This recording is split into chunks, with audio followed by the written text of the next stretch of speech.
Hello दोस्तों, Ruhi voice channel पर आप सबका दिल से स्वागत है।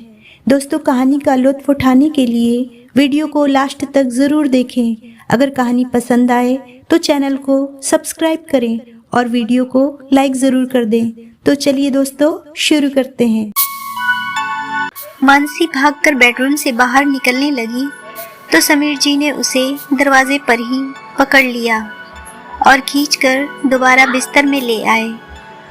उसने छूटने के लिए काफ़ी जोर लगाया मगर छूट नहीं पाई। समीर अपने शरीर का पूरा भार लिए उस पर चढ़ गए। वह बुरी तरह दब गई। जब उसका तिलमिलाना बंद हुआ तब वे उसकी छाती से शुरू करने लगे। नहीं, मानसी चीखी, डर मत, आज आराम से करूँगा, कहकर समीर गीले होठों से उसे चूमने लगे। मगर एक उबाल आने की ही देर थी कि तैश में आकर समीर वहशी हो गए और उन्होंने उसकी गोरी नरम चमड़ी पर दांत भींच दिए। मानसी जोर से चिल्लाई। अचानक हुए तीखे दर्द ने उसे मानो पागल कर दिया हो। उसने बाल नोचकर समीर का सिर अपने से जुदा करने की कोशिश की।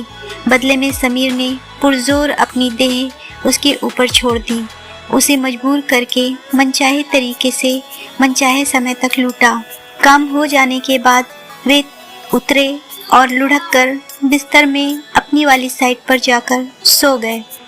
मानसी देर रात तक रोती रही। उसकी सुबकियां सुनने वाला कोई ना था। फिर भी उसके मन के किसी कोने में इस बात का चैन था कि कम से कम आज का नरक बीत गया। मानसी को घिन आती थी रोज रोज के मेल मिलाप से, पर उसके पति मानते नहीं थे। उनकी आदत बन चुकी थी रोज रात को 10 बजे तक शराब पीना और फिर उसकी सोई हुई देही के साथ मनमानी करना। वह जितना मना करती वे उतनी ही मर्दानगी दिखाते। कभी कभी उसे इतना गुस्सा आता कि मन होता तकिए के नीचे छुरा रखकर सोए, मगर छुरा चलाने के लिए हिम्मत चाहिए होती है जो उसके पास नहीं थी। बात घर की चार दीवारी से निकल न जाए, इस बात का भी डर था और शर्म भी। उनकी शादी को 22 साल हो गए थे। बच्चे बड़े होकर पढ़ने के लिए विदेश जा चुके थे, मगर उनकी हर रात ऐसे गुजरती मानो वे दूल्हा दुल्हन हो। समीर अपनी हरकतों से बाज नहीं आते थे। न जाने कहाँ से इतना गंध सुनकर आते और रोज रात उस पर आजमाते। एक बार मानसी ने पुलिस में शिकायत करने की धमकी दी, मगर कुछ फर्क नहीं पड़ा। समीर को पता था कि वह कहीं नहीं जाएगी। एक बार आधी रात में समीर की नाजायज़ हरकत पर मानसी ने चेतावनी दी कि सुप्रीम कोर्ट ने मियाँ बीबी की आपस की ज़बरदस्ती को गैर कानूनी करार दिया है। 2 मिनट, सिर्फ 2 मिनट के लिए समीर रुके और फिर से अपने रूप में आ गए। दफ्तर में एक बार उसने अपनी सहेली से पूछा था कि उसकी शादीशुदा ज़िंदगी कैसी है, तो पता लगा कि वे 3-4 दिन में एक बार करते हैं और वह भी 2 मिनट में ख़त्म।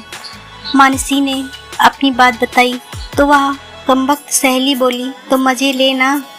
कभी अपने पति को दिन के समय प्यार से समझाने की कोशिश करती तो वे समझ जाते, पर रात को बिस्तर पर लेटते ही सब भूल जाते। क्या उनके दोस्तों की सेक्स लाइफ भी उनकी ही तरह थी? समीर तपाक से बोले, अरे नहीं, मेरा एक दोस्त रमन बता रहा था कि उसका और उसकी बीवी का मामला तो बहुत ही मैकेनिकल है। मानसी एक दिन अपनी सहेली मधु के पास गई। वह एक महिला संगठन में काम करती थी। दोनों ने मिलकर इस समस्या पर बातचीत की। मधु ने एक कहानी सुनाई। वह एक दफ़ा किसी गांव की औरतों को कन्या भ्रूण हत्या के बारे में समझाने गई थी। उसने वहां इकट्ठा हुई औरतों को बताया कि कैसे पेट में पल रही कन्या के सिर को पैनी चिमटी से तब तक कुचला जाता है जब तक वह मर न जाए। ऐसा मामला सुनकर औरतों को समझ आ गया कि कन्या भ्रूण हत्या किसी कत्ल से कम संजीदा गुनाह नहीं है। कुछ समझी? मधु ने पूछा। नहीं, इस दुनिया में घिनौने से घिनौने पाप होते हैं, बस ज़रूरत है उन पर रोशनी डालने की। एक बार जो लोगों को पता चल जाए कि ऐसा हो रहा है तो गंदगी के कीटाणु झुलस कर अपनी मौत मर जाते हैं, मधु ने समझाते हुए कहा। मानसी सलाह तो समझ गई थी, मगर उसे गैर अमली जानकर खामोश रह गई। बिल्ली के गले में घंटी कौन बांधे? फिर और बहुत सी बातें थीं जिनकी वजह से रिश्ता तोड़ना सही सलाह नहीं थी। किसी की शराब कैसे छुड़वाई जाए, इस पर मानसी ने काफ़ी खोज की। उसे लगता था कि अगर समीर की शराब पीने की आदत छुड़वा दी जाए तो उसकी हालत में सुधार हो जाए। मानसी ने कोशिश की, नीम हकीमों के पास गई, टोने टोटके किए, सब्जियों का जूस दिन में 4 बार पिलाया। सयानों ने ठीक कहा है कि शराब और जुए जैसी लतें कभी किसी की नहीं छूटती। मानसी ने अपनी दूर की ननद से मदद मांगनी चाहिए, मगर उसके मन में समीर के लिए किसी पुरानी बात को लेकर कोई मलाल था, जिसकी वजह से उसने अपना पल्ला भी नहीं पकड़ाया। मानसी ने और भी कई कोशिशें की, पर मायूसी ही हाथ लगी। मानसी को एक वाहियात ख्याल आया। उसकी गली में से एक आदमी निकलता था जो उसे देखकर फूहड़ इशारे करता था। ओशो कहते हैं कि आदमियों में सेक्स करने की चाह एक फूल की तरह होती है। जैसे फूल खिलता है यह चाह जागती है, और जब वे जवानी पार कर लेते हैं तो जैसे फूल मुरझा जाता है यह चाह भी ख़त्म हो जाती है। इसका मतलब यह था कि उसे समीर के अंदर का फूल मुरझाने का इंतज़ार करना होगा, यानी उसे अभी और कई साल तक नरक भोगना होगा। वक्त गुजरता गया, मानसी के दुखों का नजात ना मिला। उसको अक्सर एक सपना आता था कि वह एक लंबी रेस में भाग रही है। उसने एक धाविका के कपड़े पहने हुए हैं, पसीने से तरबतर भरी सड़क पर, बीच बाजार में, गली में, मोहल्ले में वह भागी जा रही है। एक अंधी दौड़, मोड़ आता है तो मुड़ जाती है, कोई अटकल आती है तो बाजू से निकल जाती है, मगर वह भागती रहती है। यह दौड़ कभी नहीं खत्म होती। इस दौड़ की ना कोई मंजिल है और ना कोई पड़ाव। कुछ दिनों के बाद मानसी को समीर के गांव जाना पड़ा। वह जगह हरियाणा के एक बेहद पिछड़े देहात में थी। उनके चचेरे भाई की शादी का न्योता था। शादी के माहौल में एक ऐसा समय आया जब घर के आंगन में बैठी औरतें यूं ही बतिया रही थीं। मानसी भी उनमें जाकर बैठ गई। कोई समीर की चाची थी, कोई ताई, कोई भाभी तो कोई पड़ोसन। बातों बातों में मर्दों की औरत पर रोब जमाने की बातें चल निकली। एक भाभी ने बताया कि कैसे एक बार उनके घर में किसी रिश्तेदार के आने पर उनसे खाना बनाने में ज़रा सी चूक हो गई। इस बात को लेकर उनके पति ने बात को इतना खींचा कि भाभी का जीना मुश्किल कर दिया। उनके मायके में शिकायत लगाई, हर आए गए के सामने बात को छेड़ा। बात तब खत्म हुई जब भाभी ने किसी अगले मौके पर ही उन्हीं रिश्तेदार की आवभगत जी जान से लगाकर कर दी। माफ़ी मांगी सो अलग। तभी एक बूढ़ी अम्मा बोली, अरे क्या तुम लोगों ने सुना है कृष्णा का किस्सा? क्या किस्सा है उसके बारे में किसी ने पूछा।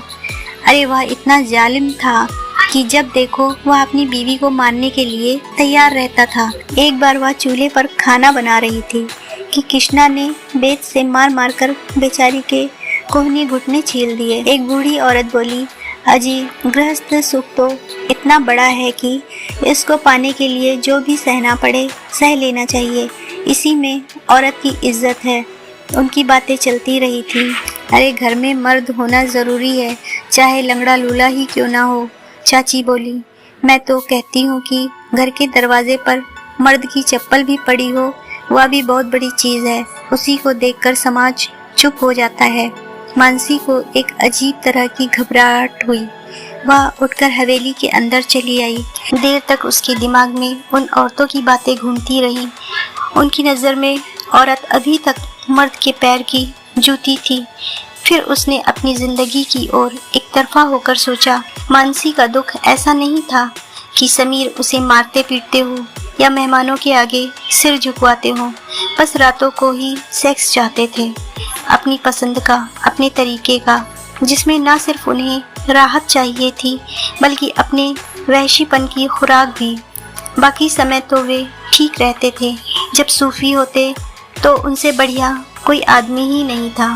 मानसी मानसी करके उसके आगे पीछे फिरते। मानसी एक शहर में रहने वाली कामकाजी औरत थी।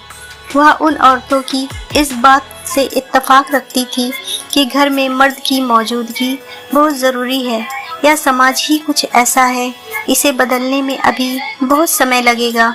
उसकी सहेली महक, जो उसके दफ्तर में ही काम किया करती थी, किसी वजह से कुंवारी रह गई। उसकी कैसी कैसी कहानियाँ बनती थीं। दफ्तर में काम करने वाले एक अधेड़ उम्र के गुप्ता जी, जिन्होंने कभी उसे एक दो बार लिफ्ट दी थी, के साथ उसे जोड़ा जाता, मानो दोनों में कुछ गंभीर मसला हो। अगर कभी मानसी लोगों को नकारने की कोशिश करती तो अपने आप को बेबस पाती। पितृसत्तात्मक व्यवस्था की जन्मी रूढ़िवादी सोच ने लोगों के दिमागों में एक ऐसा घर किया हुआ है कि उसे निकालना उस अकेली की बस की बात नहीं। फिर जितने मुंह उतनी बातें, वह किस किस को रोकती। फिर वह चपरासीन सुनीता, जवान, सुंदर, भारी छाती वाली मगर गरीब, ऊपर से वह विधवा हो गई। बेचारी सादी सूती साड़ी में जिस्म ढककर बिना साज श्रृंगार के आती थी। सारा दिन नजरें नीची करके काम करती रहती, मगर फिर भी सुनील नाम का दरिंदा उसका पीछा नहीं छोड़ता था। सारे मुलाजिमों के सामने उस पर डोरे डालने से बाज नहीं आता था। लंबा चौड़ा 6 बच्चों का बाप बेशर्मी से कहता था, सुनीता तू किसी चीज़ की फिक्र मत करना, पैसों की तो बिल्कुल भी नहीं। सुनीता को वह रखैल बनाने के चक्कर में था। और वह विधवा रीति, जिसकी दफ्तर में ही काम करने वाले एक बूढ़े तिवारी जी के साथ दोस्ती थी, की कहानी भी कुछ ऐसी ही थी। वह उन्हें अपना दोस्त मानती थी, उनके साथ घर परिवार के दुख सुख कह लेती थी। अपनी जवान होती बेटी के लिए रिश्ता ढूंढने में रीति को दिक्कत हो रही थी। उसने तिवारी जी से मदद मांगी। दोनों एक ही समाज के थे। तिवारी जी ने अपनी साख लगाकर एक रिश्ता ढूंढ निकाला। दहेज में काट देनी पड़ी, लेकिन लड़की की शादी ठीक ठाक निपट गई। बात मगर यहीं ख़त्म नहीं होती। एक दिन वे रीति के घर रात को पहुंच गए। मौका पाकर उसकी बाह अपनी ओर खींची। रीति नहीं नहीं तिवारी जी कहकर पीछे हो गई। फिर क्या था, तिवारी जी ने अगले दिन यह किस्सा आम कर दिया। अगर रीति के पति जिंदा होते तो ऐसा कुछ भी नहीं होता। गांव से शादी निपटाने के बाद मानसी और समीर घर वापस आ गए। अब उसने पंख फड़फड़ाने बंद कर दिए। उसके माँ बाप मर चुके थे। भैया भाभी 7 समंदर पार रहते थे। एक बहन थी जो तलाक और जिल्लत झेलते झेलते पथरा गई थी। अपनी हालात को मद्देनजर रखकर उसने अपने पिंजरे में ही खुशी ढूंढने की कोशिश की। अब भी मानसी को वही सपना आता था, मगर थोड़ा सा अलग। सपने में वह खुद को भागते हुए देखती, भीड़ में बिना किसी की परवाह किए, पसीना पसीना होने के बावजूद भी वह भागती रहती। भाग भाग कर उसका जिस्म गठीला हो चुका है। उसकी टांगों में ताकत आ गई है, बाजुओं में भी, और वह बहुत खूबसूरत हो गई है। चेहरे का नूर बढ़ गया है। लोग उसे कामयाब मानकर इज्जत दे रहे हैं। अब मानसी की जिंदगी बढ़िया गुजरती है। हाँ, लेकिन कोई जब उसके कांच के घर पर पत्थर फेंकता है तो सारा ढांचा टूट कर बिखर जाता है, जिसे समेटने में उसे दोबारा मेहनत करनी पड़ती है। वह रोज तप करती है और रोज उसका स्वाद भोगती है। दोस्तों, कहानी पसंद आई हो तो प्लीज़ सब्सक्राइब ज़रूर कर दें और बेल आइकन दबा दें, ताकि हमारी आने वाली हर स्टोरी वीडियो की नोटिफिकेशन आपको सबसे पहले मिल जाए। वीडियो वॉच करने के लिए दिल से शुक्रिया।